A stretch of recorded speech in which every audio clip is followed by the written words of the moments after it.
오늘 11월 셋째 주일, 특별히 추수감사주일로 우리가 지키며 또 이 예배 자리에 나와서 하나님을 예배하는 우리 성도님들, 코로나19로 어려운 시국에 올 한 해도 하나님께서 우리에게 은혜를 베풀어 주신 것에 감사함으로 성삼위 하나님을 예배하고 하나님께는 영광이며 또 예배하는 우리에게는 주님의 은혜와 평강이 충만하시길 주님의 이름으로 축원합니다.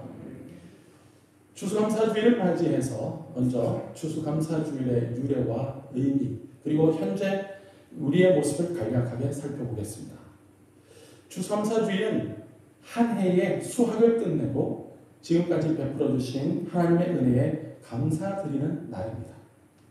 16, 17세기 이 영국에서 있었던 극심한 박해를 피해서 신앙의 자유를 찾아 1620년 9월 102명의 청교도들이 메이플라워를 타고 그 자리를 탈출합니다.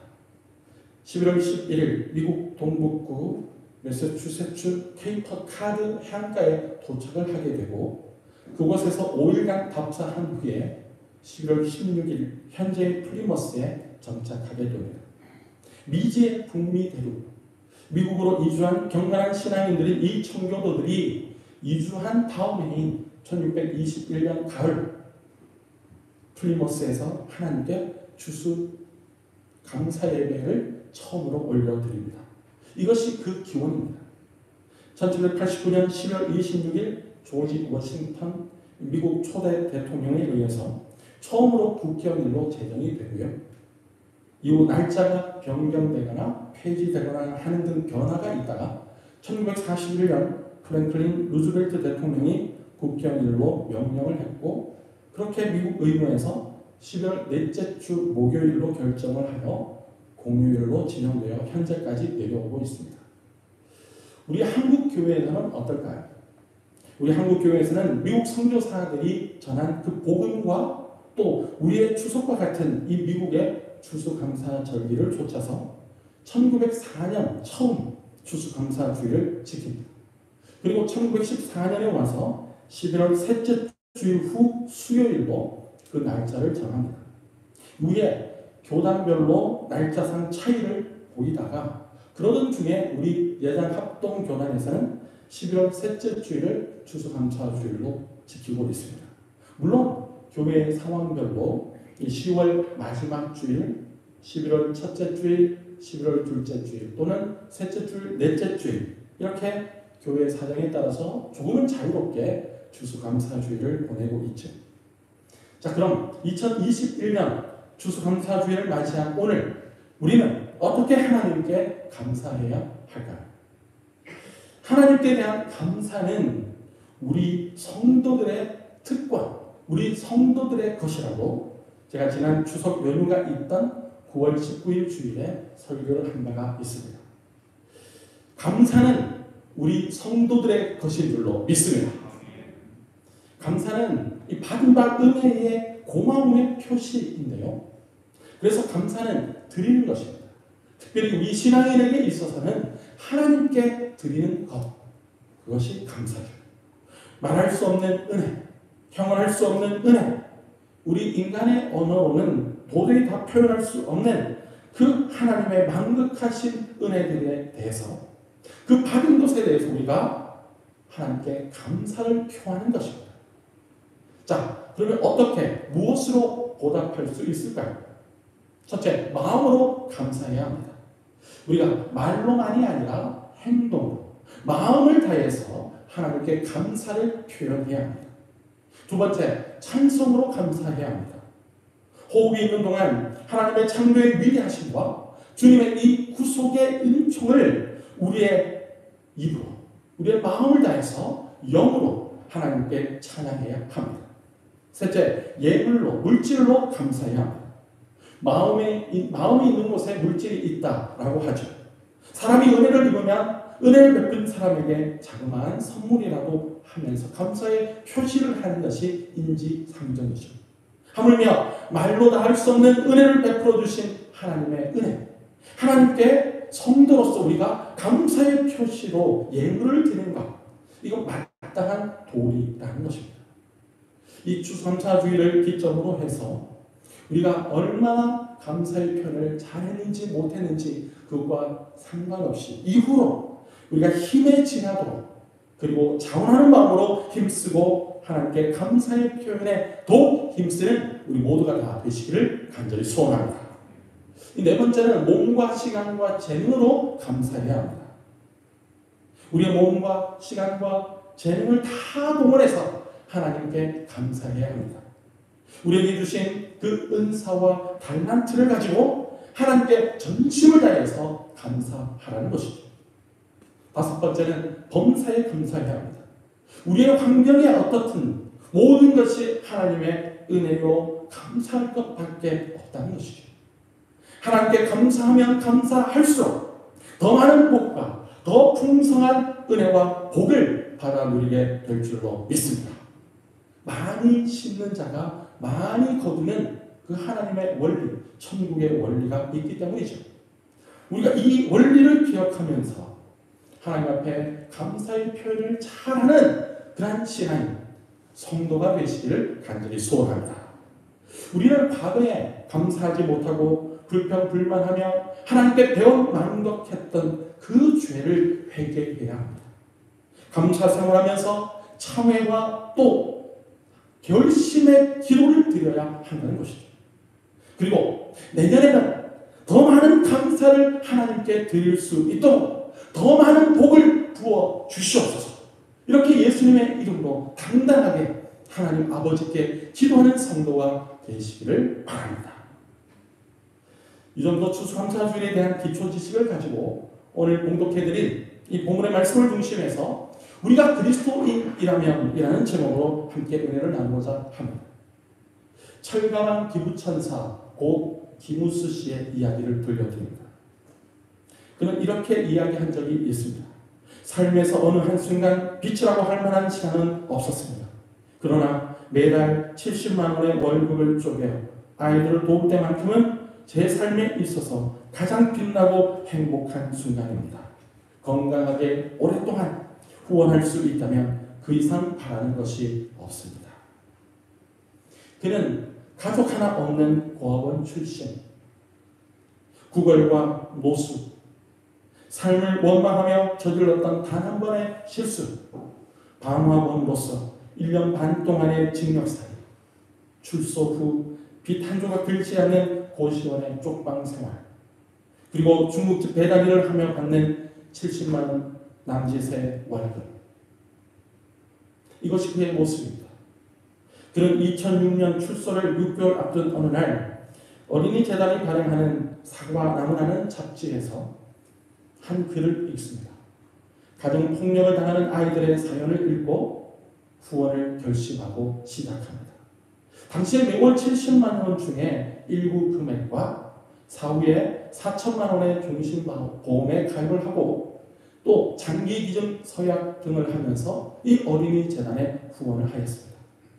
이후에 단 한 달도 빼놓지 않고 5 아이들을 계속 후원해 왔습니다. 그러던 중 2011년 9월 23일 저녁 8시경 생업을 위해서 오토바이를 타고 배달을 가던 중 교통사고가 났습니다. 그리고 이틀 후 9월 25일 밤 11시경에 55세의 나이로 소천합니다. 고아로 장래가 갑작스레 문제가 되자 이 배우이자 당시에 초록우산 어린이재단의 회장이었던 최문환 씨가 상주를 맡고 장례를 치릅니다. 2012년 그의 이야기를 다룬 철가만 우수씨라는 영화가 제작됩니다.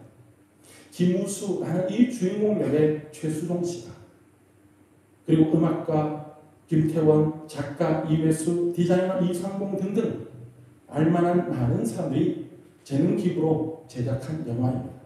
그 영화 수입금 전액을 불우이웃 돕기 상금으로 사용하죠. 키 158cm에 몸무게 55kg, 작은 체구의 고 김우수 씨는 나눔 앞에 선 가난도 장애가 되지 않는다라는 위대한 유산을 사람들의 가슴에 남기고 떠난 큰 사람, 거인이었습니다.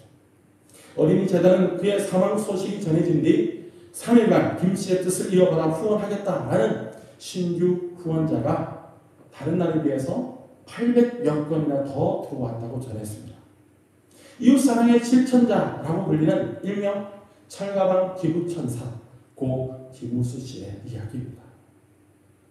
우리는 이웃을 사랑하라 라는 하나님의 말씀을 들으면 10계명이 생각이 나고 그 중에 5에서 10계명의 말씀이 우리의 마음에 떠올라야 합니다.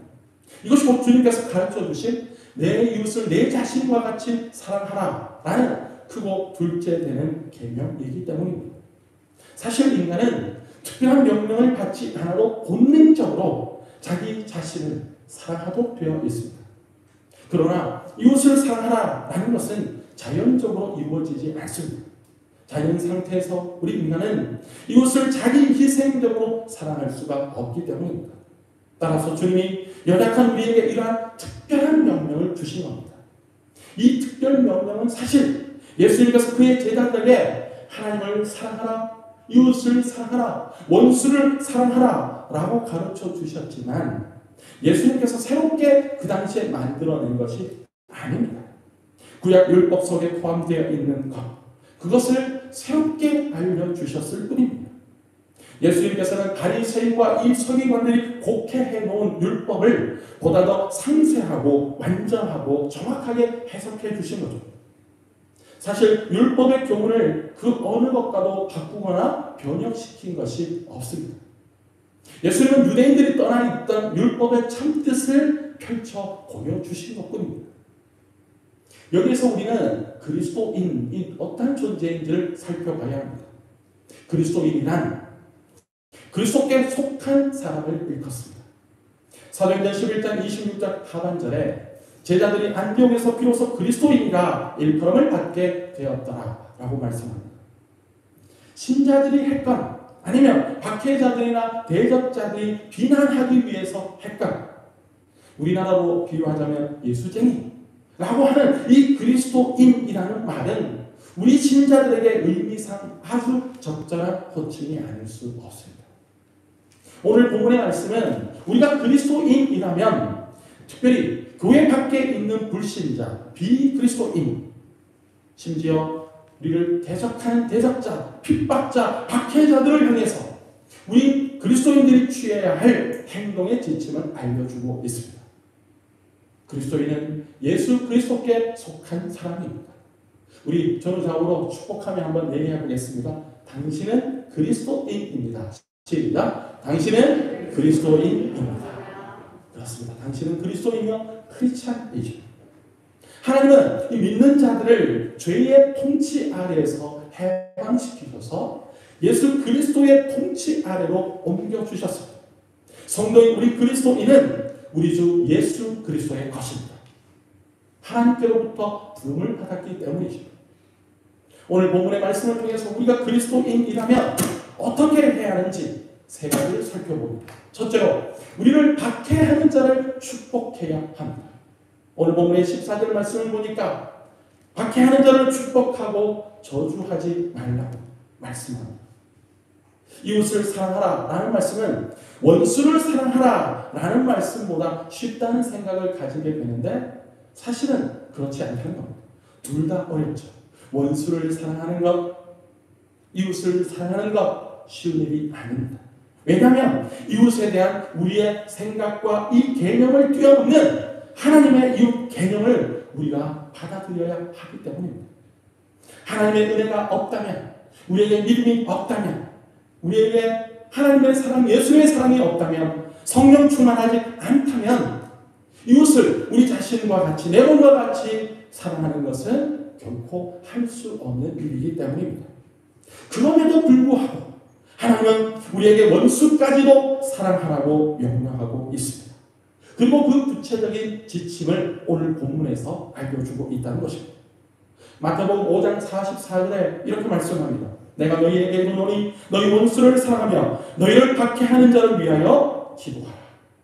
그리고 누가복음 6장 27절과 28절에도 이렇게 말씀을 합니다. 우리 다 같이 앞을 보시며 한 목소리로 읽겠습니다. 시작. 그러나 너희 듣는 자에게 내가 이르노니 너희 원수를 사랑하며 너희를 미워하는 자를 선대하며 너희를 저주하는 자를 위하여 축복하며 너희를 모욕하는 자를 위하여 기도하라. 아멘.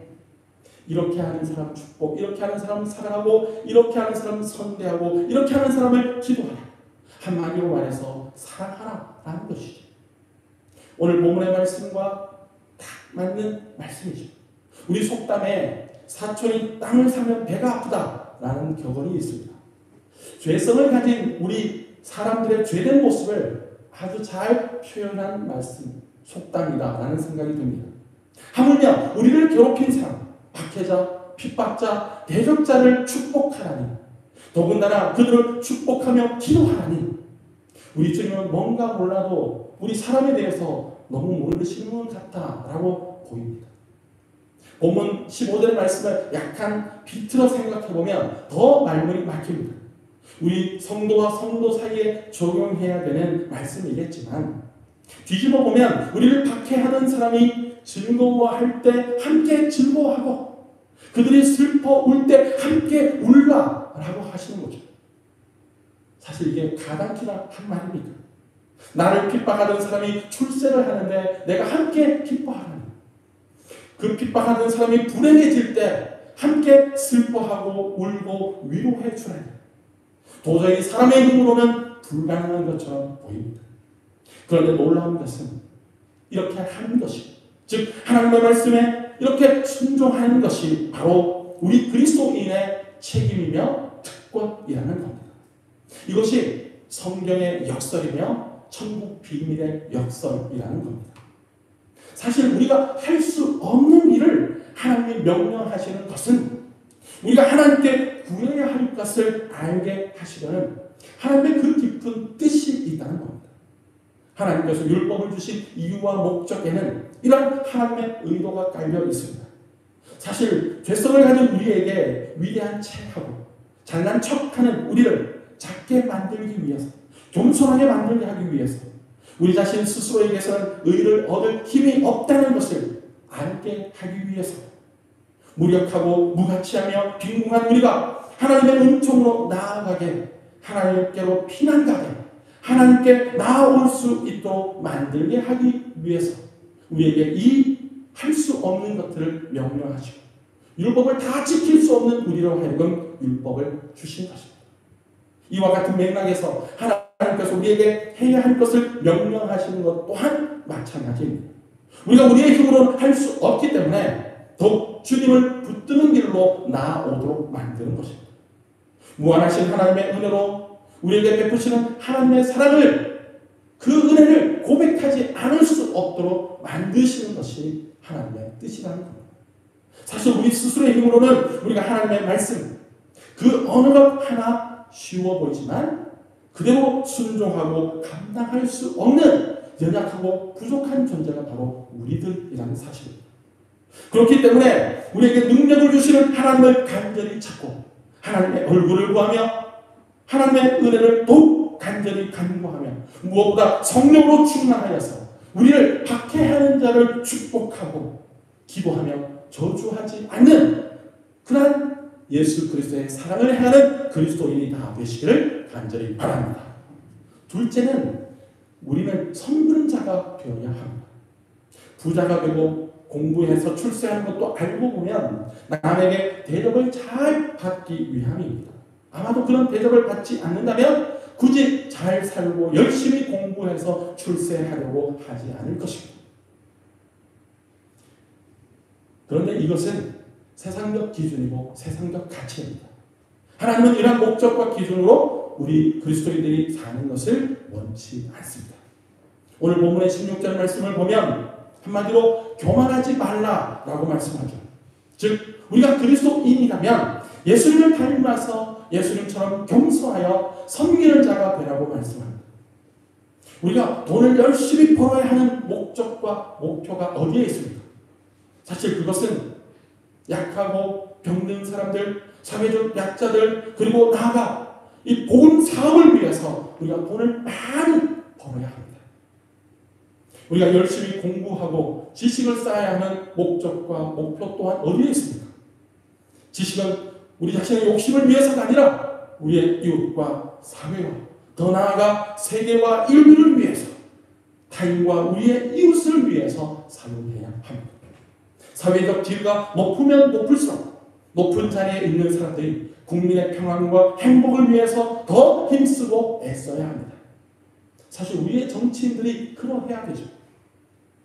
또 우리가 건강한 것은 왜 건강하게 주셨습니까? 그것은 바로 우리보다 약한 사람을 돌보는 데 사용하라고 주신 것입니다. 하나님은 그것을 위해서 우리에게 특별히 택하여서 하나님의 자녀로 삼아 주셨죠.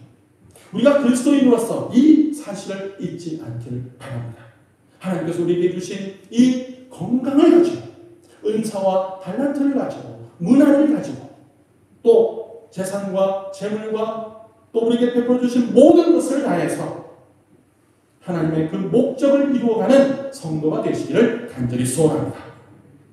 더 기빙 플래지라는 자선단체를 소개해드립니다. 빌 게이츠와 워런 버핏이 10억 달러, 우리 돈으로는 약 1조 원이 넘는 그런 자산을 가진 사람들로 자기 자신의 재산의 절반 이상을 사회에 기부하자라는 취지로 2010년에 설립한 자선단체가 바로 더 기빙 플래지입니다. 우리나라에도 여기에 가입되어 있는 회원들이 몇 명 있습니다. 이 더 기빙 플래지를 통해서 전 세계 수많은 거부들의 사회적 책임과 윤리 문제를 자극하고 있습니다. 이것에 대해서 세계 갑부들의 찬반 논쟁이 다분한 상태이지만 액면 그들의 주장은 참으로 선한 이름에 틀림이 없습니다. 사회로부터 받아 누린 것에 대한 개인과 기업의 사회적 윤리와 그 책임을 다하겠다라는 그 정신, 그것을 높이 살만하다라는 거죠. 한마디로 노블리스 오블리규를 실천하자라는 것입니다. 권리만 주장하고 책임과 의무는 저버리는 사회는 올바른 사회가 될 수 없습니다. 이것은 신앙 안에서도 마찬가지입니다. 성도로서의 권리만 주장하는 것은 참으로 어리석다는 것입니다. 권리와 더불어 아니 그보다 먼저 그리스도인으로서의 의무와 책임을 감당하는 것이 오늘 우리에게 필요합니다. 굳이 순서를 정하자면 의무를 행하고 나서 권리를 주장해야 한다는 것입니다. 하나님의 말씀에 대해서 믿는 자로서 그리스도인으로서 성도로서 믿음을 보이는 그 믿음을 보이는 순종의 자세가 우리에게 필요합니다. 믿음과 순종, 이것은 분리될 수도 분리해서도 안 되는 것입니다. 믿음의 이 내적인 모습이 겉으로 드러나는 것이 바로 순종이기 때문에 하나님 말씀에 순종하는 것을 오늘 하나님 앞과 교회 앞에 보이는 복된 성도들이 다 되시기를 간절히 소원합니다. 예수님께서 이 땅에 오신 목적을 마가복음 10장 45절에 우리에게 잘 알려주고 있습니다. 이 마가복음 10장 45절은 마가복음 전체의 노절이기도 한데요. 앞을 보시면 우리 다 같이 한 목소리로 읽겠습니다. 시작. 인자가 온 것은 섬김을 받으려 함이 아니라 도리어 섬기려 하고 자기 목숨을 많은 사람의 대속물로 주려 함이니라. 아멘. 예수님께서 말씀하신 이것과 같이 오늘 살아가는 우리가 그리스도인이라면 예수님처럼 예수님을 닮아서 겸손하게 낮은 자리에서 섬기는 자리에서 행함 있는 믿음, 살아있는 믿음을 소유한 그러한 그리스도인 다 되시기를 간절히 소원합니다. 셋째는 우리는 화평케 하는 자가 되어야 합니다. 트러블 메이커가 아니라 피스 메이커가 되어야 한다는 것입니다. 로마서 5장 1절에 그러므로 우리가 믿음으로 의롭다 하심을 받았으니 우리 주 예수 그리스도로 말미암아 하나님과 화평을 누리자. 이것이 성도죠. 예수님을 통해서 예수님으로 말미암아 하나님 아버지와 이 화평의 관계가 회복된 사람, 바로 하나님의 자녀들, 오늘 우리 성도들 그리스도를 일컫고 있습니다. 그러기에 우리 그리스도인들은 모든 사람과 더불어도 화목하고 화평의 관계를 유지해야 합니다. 오늘 우리 자신을 한번 이 말씀 앞에서 돌아봤으면 좋겠습니다. 어떤 사람과는 화목하고 어떤 사람과는 화평한데 어떤 사람과는 거리를 두고 멀리하고 있지는 않은지 혹여나 하다면 우리가 이 관계를 회복해야 합니다. 이 관계가 회복되어질 때 이 유리 천장을 깨고 하나님께서 부어주시는 깊은 복을 쌓을 곳이 없도록 부어주시는 그 하나님의 은혜와 복을 누리게 될 줄로 믿습니다. 하나님의 기적을 체험하고 싶으십니다. 그러면 하나님과도 화목할 뿐만 아니라 모든 사람과 더불어서도 화목의 관계를 유지하면서 하나님의 기적을 일상으로 체험하는 성도들이 다 되시기를 간절히 소원합니다. 고린도후서 5장 17절의 말씀을 우리가 잘 알고 있죠. 그런즉 누구든지 그리스도 안에 있으면 새로운 피조물이라 이전 것은 지나갔으니 보라 새 것이 되었도다. 이 말씀 뒤에 나오는 고린도후서 5장 18절도 우리의 관심이 필요합니다. 앞을 보시고 18절 말씀만 우리 다 같이 한 목소리로 읽겠습니다. 시작. 모든 것이 하나님께로서 났으며 그가 그리스도로 말미암아 우리를 자기와 화목하게 하시고 또 우리에게 화목하게 하는 직분을 주셨으니 아멘. 그리스도 안에서 새로운 피조물이 된 우리 그리스도인들, 우리에게 하나님께서 주신 직분이 있습니다. 장로, 권사, 안수집사, 집사, 교사, 목사 이러한 것도 하나님 주신 직분이지만 여기에 우리가 공통적으로 가지고 있는 직분이 18절 하반절에 있는 말씀과 같이 화목하게 하는 직분을 우리에게 주신 줄로 믿습니다. 그러므로 우리는 적극적으로 능동적으로 믿음 안에서 화목하게 하는 일을 감당해야 합니다. 모든 사람과 더불어서 화평의 관계를 유지하고 화목하는 이 일을 이루어 가야 한다는 것입니다. 트러블 메이커가 되지 마시고 피스 메이커, 화목해 하는 복된 하나님의 사람들이 다 되시기를 간절히 소원합니다. 사실 모든 사람과 화평하고 화목의 관계를 유지하는 것은 항상 그렇게 하는 것은 가능하지 않지만 오늘 보면 18절의 말씀을 보니까 우리 그리스도인들은 할 수 있다. 할 수 있다. 최선을 다해서 모든 사람과 더불어 화평을 추구하고 화목을 도모해야 한다는 것입니다.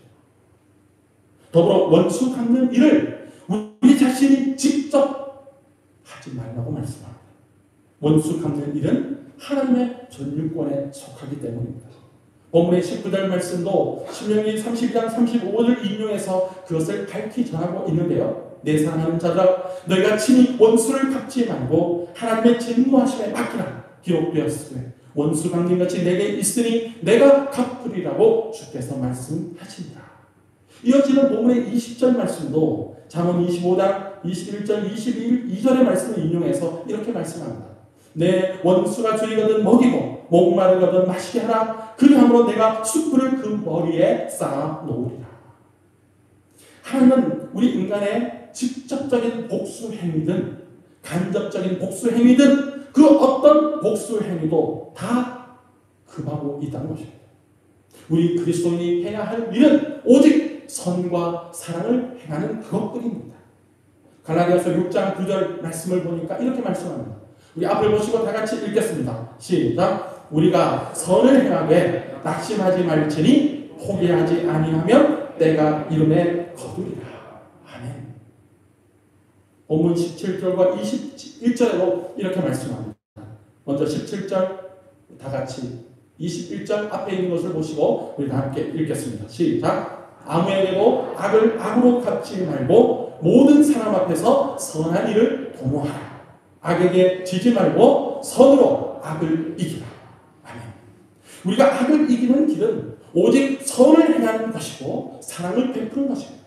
오직 예수 그리스도의 이름을 그 능력을 붙잡는 것입니다.